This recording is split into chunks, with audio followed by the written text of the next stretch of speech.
नमस्कार, संविधान वार्तामध्ये आपलं स्वागत आहे।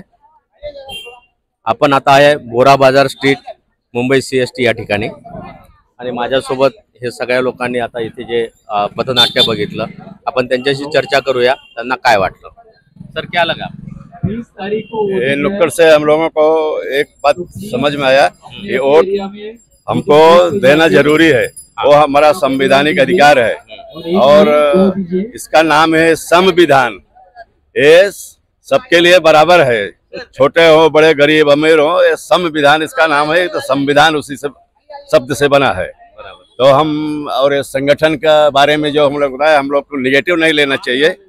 संगठन हम करे आफतों से लड़े, हमने ठाना हम बदल देंगे सारा जमाना, हम बदल देंगे सारा जमाना।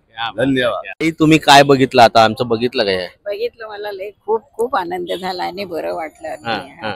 असे तुम्ही निवडून या, तुम्ही विजय व्हा। आम्ही विजय नाही होणार, आम्ही काही निवडून नाही, म्हणजे तुमची पार्टी बोलते आणि आमचं जे काही अडी अडचणीचं काम असेल ते तुम्ही करायला उभे राहा, बस आम्हाला दुसरं काही नको, पण तुम्ही विजय व्हा। आणि आता जे काही हे बोललेत ते आम्हाला खूप आवडलं, खूप म्हणजे खूप आवडलं।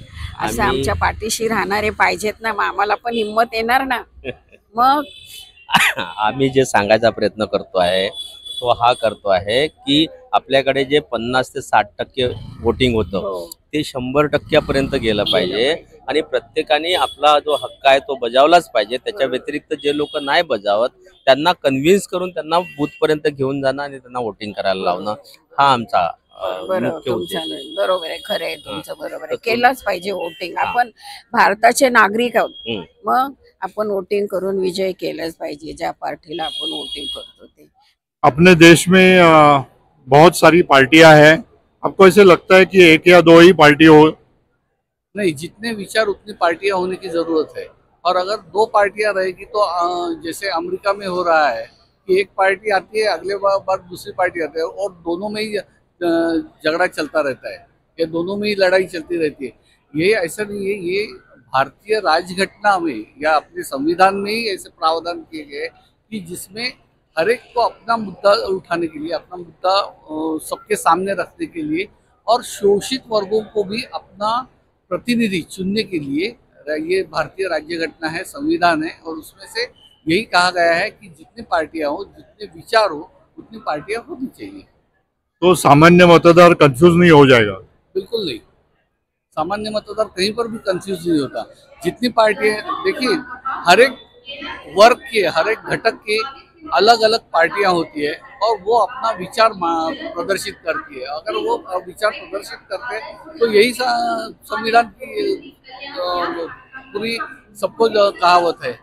अगर नहीं है, संविधान में जो प्रावधान किए गए वही नहीं है, तो कैसे हो सकता है। और मुझे ऐसा लगता है जो लोग वोट नहीं करते या जो लोग वोट करना नहीं चाहते, उनको भारतीय राजनीति पे या आजकल जो महंगाई है या बाकी जो मुद्दे हैं उन पर बात करने की उनको उनका हक नहीं है, उनको हक नहीं है।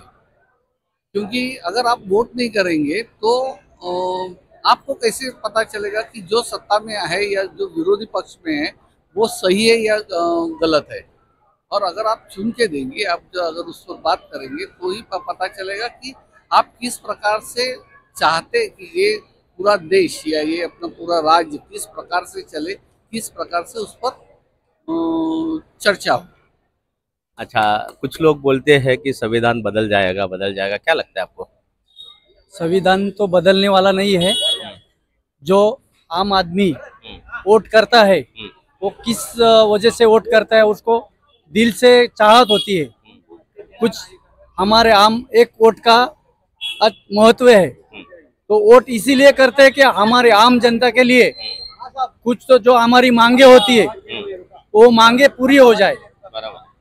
मगर आज ऐसा कुछ अपन वोट देने के टाइम जब चुन के आते हैं नेता लोग, तो उनकी आम आदमी की कोई सुनते नहीं है, ना कोई मांगे पूरी होती है। तो आम आदमी यही सब इसमें है कि हम वोट किसको दे, गलत फहमी है कि वोट किसको दे। सही नेता कौन है, हमारा नेता सही कौन है, तो ये सब के दिल में है, गलतफहमी है कि हम किसको चुने। हमारे आगे जाके वोट हम दे भी तो हमारे मांगे किससे थ्रू से कौन नेता हमारे मांगे पूरा करे। तो इस वजह से सब आम आदमी लोग की परेशानी है कि किसको हम, हमारा नेता कौन है, चुन के आने के बाद भी कोई किसी का सुनते नहीं है, और ये सब गलतफहमी है। मुझे लगता है संविधान में किसी भी प्रकार का बदल करना उचित नहीं है, या उसमें बदल हो ही नहीं सकता। ऐसे मेरे ये सिर्फ चुनावी जुमला है कि संविधान में बदल होने की कोशिश की जा रही है, मगर ये भी बात सच है कि संविधान के कई मुद्दों को लेके जो भारतीय जनता है उसमें फूट डालने की कोशिश लगातार सत्ताधारियों की तरफ से हो रही है, जिसको विरोध करना ये आम जनता की जिम्मेदारी है। दूसरा ये पूछना है, आरक्षण के बारे में क्या क्या समझते हो और क्या लगता है कि आरक्षण बंद होना चाहिए? आरक्षणसाठी सगळ्यांनी एकजूट झालं पाहिजे। आरक्षण तर मिळालंच पाहिजे, प्रत्येकाचा हक्क आहे तो आरक्षणसाठी, पण त्या कायद्यामध्ये बसलं पाहिजे। आणि हे लोक कायद्यामध्ये बसून देत नाहीत, आरक्षण कोणाला देत नाहीत। एवढे सगळे मोर्चे निघाले, सगळ्या एकजूट झाली, पण कुणी त्यांचं काही ऐकलं नाही। त्याच्यामुळे आरक्षण तर मिळालंच पाहिजे, प्रत्येक माणसाचा एक हक्क आहे तो, आरक्षणासाठी हक्क आहे, पण कुणी त्याचं ऐकत नाही। मी विनोद कांबळे, संविधान वार्ता, मुख्य संपादक, CST मुंबई।